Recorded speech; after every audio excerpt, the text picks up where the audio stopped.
Աթաբեկ Խնկոյան, Խոզն ու ագռավը։ Մի դարավոր կաղնու տակ, խոզը ագահ ու անհագ, այնքան կաղին զղտվեց, որ ցած ընկավ ու փռվեց։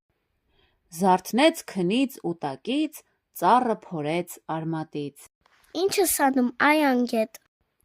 Ագռավն ասաց վերևից. Խաղ ես անում ծառի հետ,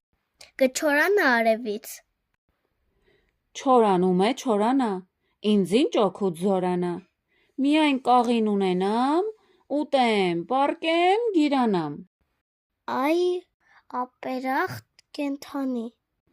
ով քեզ նման վիզ ունի, իր կույր աչքով չի տեսնի, որ կաղինը հյութարի, լուկ այդ ծառն է ձեզ տալիս։ Ագռավն ասավ խոզուկին, էն կախ գլուխ կուզիկին.